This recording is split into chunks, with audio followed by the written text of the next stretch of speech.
अगर आप सब चाहते हैं जीतराज प्रेमी के वीडियो आप सब तक पहले पहुंचे तो लाल बटन को दबाकर चैनल को सब्सक्राइब जरूर कर ले और साथ में बेल आइकन को दबाना ना भूलें। अगर आप सब चाहते हैं जीतराज प्रेमी की वीडियो आप सब तक पहले पहुंचे तो लाल बटन को दबाकर चैनल को सब्सक्राइब कर लो और साथ में बेल आइकन को दबाना ना भूलें।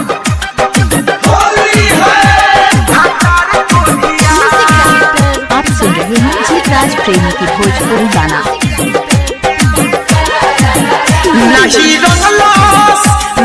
रंगलस खोली के चोली के छोरिया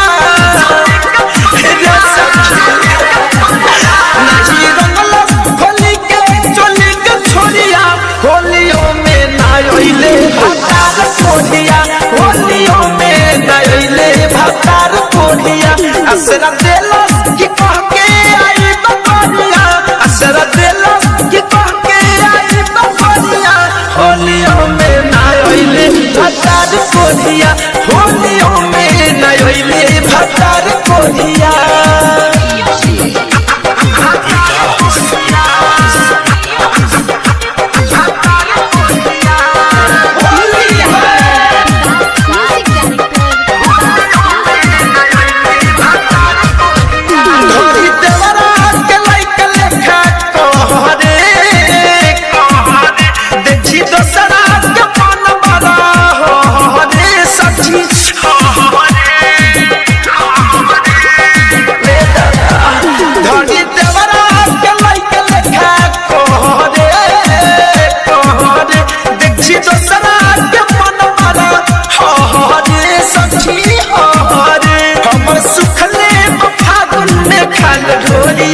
हमर सुखले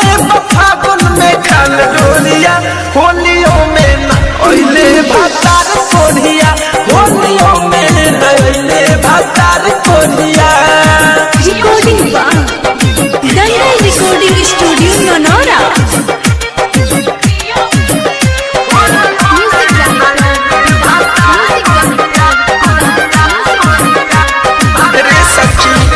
देखो सबके भतार घरे आ गइले देखो धर कंधन जाए छा गइले रे सखी देखो सबके भतार घरे आ गइले देखो राइटर थारू छा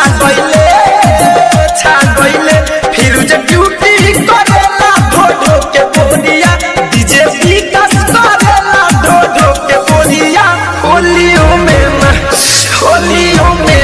आइले भतार कोढ़िया होलियों में ना आइले भतार कोढ़िया असरा देलस कि कह के आई बकरिया असरा देलस कि कह के आई बकरिया होलियों में ना आइले भतार कोढ़िया होलियों में ना आइले भतार कोढ़िया।